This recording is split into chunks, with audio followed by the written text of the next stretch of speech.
اب مریم Safdar D G ISPR کی spokes person بنی ہوئی ہے. باجی کا قصور نہیں, باجی نالائق ہے. لکھ دی لعنت ہے تواڈے. بی بی ابھی کے پی ہاؤس ہوں, ابھی یہاں سے بنی گالا جانا ہے, رستے میں جہاں دل کرتا ہے اٹھا لیں. ہم تو اٹھنے کے لیے بیٹھے ہوئے ہیں. آپ اگر لوگوں کی گھر کی خواتین کے اوپر بات کریں گے تو پھر آپ کی پلاسٹک سرجری کے بل باہر آئیں گے.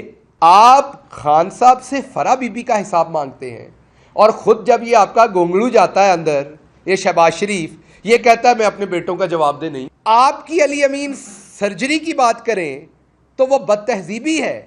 آپ کسی گھریلو خاتون کے بارے میں باتیں کریں تو وہ بد تہذیبی نہیں ہے.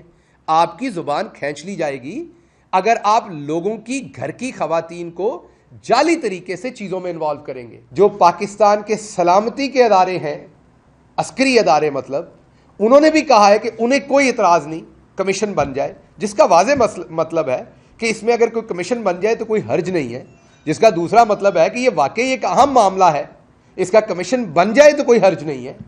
تو اب کمیشن بن جانا چاہیے. ڈی جی ISPR کی سٹیٹمنٹ نے یہ واضح کر دیا کہ اب اس ایشو کے اوپر کمیشن بنے, کیونکہ دیکھیے صدر پاکستان جو آپ کی آرمڈ فورسز کے چیف آف کمانڈ ہے ہر لحاظ سے, انہوں نے آلریڈی خط لکھ دیا ہوا ہے چیف جسٹس کو. یار پیچھے ذرا تھوڑا سا چپ رہیے گا. انہوں نے خط لکھ دیا آلریڈی چیف جسٹس کو. اس کے ساتھ ساتھ جو پاکستان تحریک انصاف کے چیئرمین ہیں, سابق وزیر اعظم ہیں, وہ پہلے سے کمیشن بنانے کا جب وزیر اعظم تھے اعلان کر چکے ہوئے ہیں. ہمارے پاس وقت نہیں تھا کہ امپلیمنٹ کر پاتے.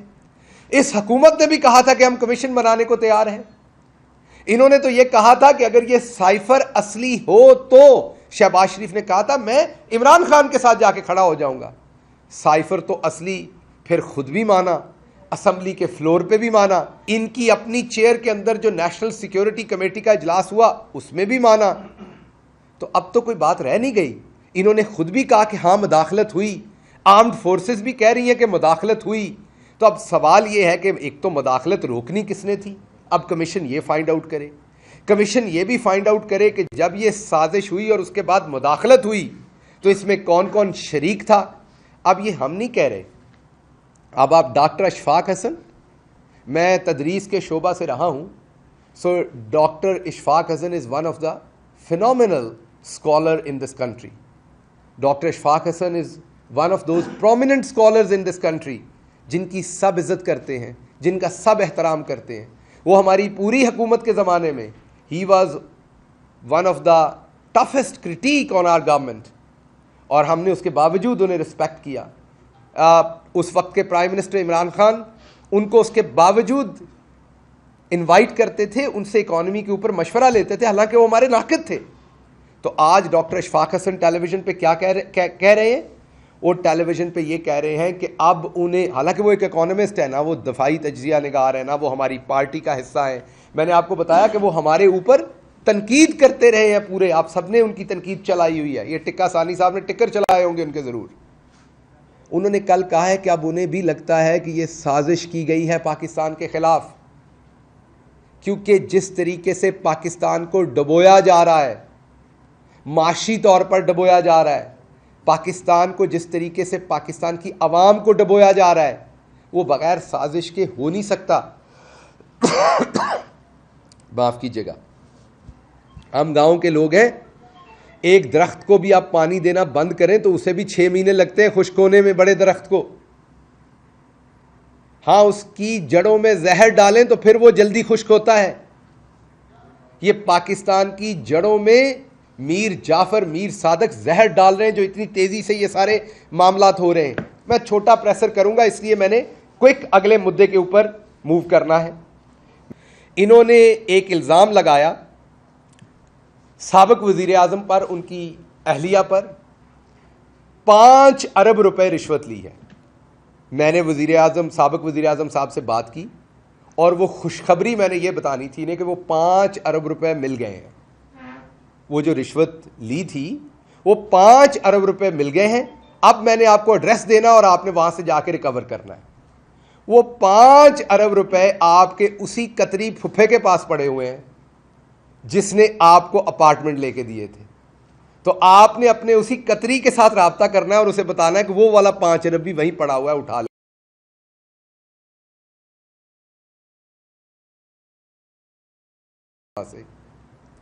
تو ایک تو میں نے آپ کو یہ ایڈریس دینا تھا. اب میں نے اس مدے کے اوپر بات کرنی کہ ہے کیا یہ ایک نئی, یہ جو میر جعفر میر صادق ہے, یہ نیا کرنے کی کوشش کیا کر رہے ہیں. ایک پراپرٹی ٹائکون ہے ملک ریاض صاحب, ان کا ایک مسئلہ چل رہا ہے ایم سی اے لنڈن کے اندر.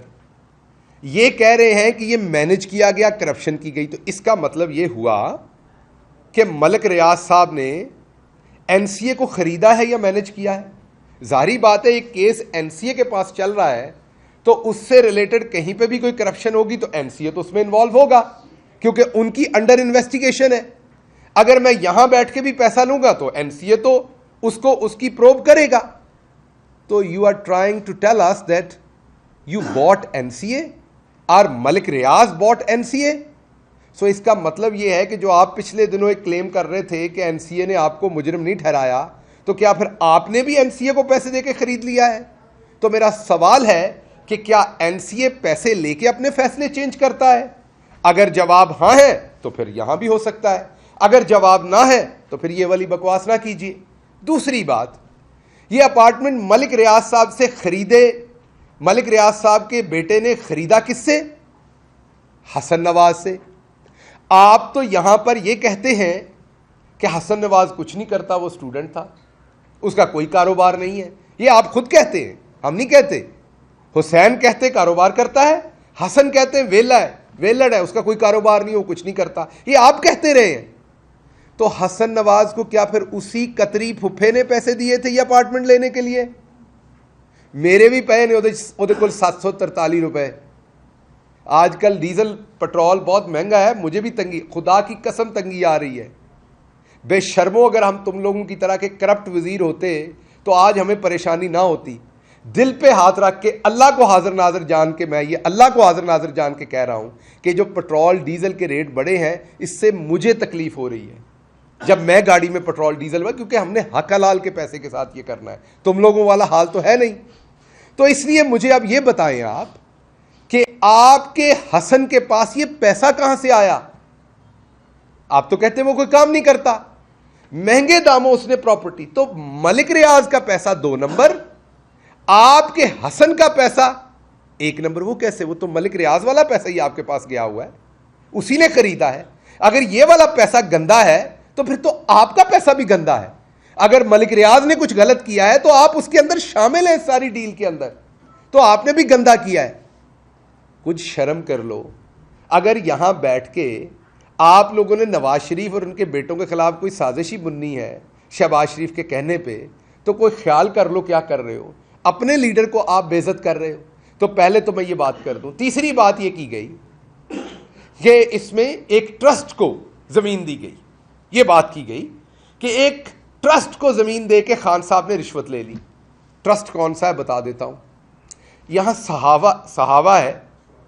سوہاوا جہلم کے رستے میں سوہاوا ہے, جو دوسرے ملک کے لوگ ہیں ان کو بتانے کے لیے, مین اسلام آباد سے قریب ہی ہے. وہاں پر ایک یونیورسٹی بنائی گئی ہے جس میں 100% غریب بچے اسکالرشپ پہ پڑھتے ہیں. جیسے شوکت خانم ہاسپٹل خان صاحب کی ملکیت نہیں ہے, اللہ ان کی زندگی دراز کرے خان صاحب کی, لیکن شوکت خانم جو اگلے 100 سالوں کے لیے بنا ہوا ہے اور وہ پبلک پراپرٹی ہے, ٹرسٹ پراپرٹی ہے, وہ پبلک کی ملکیت ہے. ایسے ہی وہ یونیورسٹی بھی پبلک کی ملکیت ہے. خان صاحب کی, ان کی بیگم کی, کسی کی ملکیت نہیں ہے, وہ پبلک کی, آپ کی اور میری ملکیت ہے. وہ آپ کی اور میرے ہر غریب آدمی کی ملکیت ہے وہ یونیورسٹی. وہاں غریب آدمی کا بچہ 100% فری پڑھتا ہے. اگر اس کو کسی پراپرٹی کے بندے نے زمین دی ہے تو اس نے ثواب کے لیے دی ہوگی اللہ میاں سے. اس پر خان صاحب پہ کیا آسان ہے, خان صاحب پہ کیا رشوت ہے اس کی,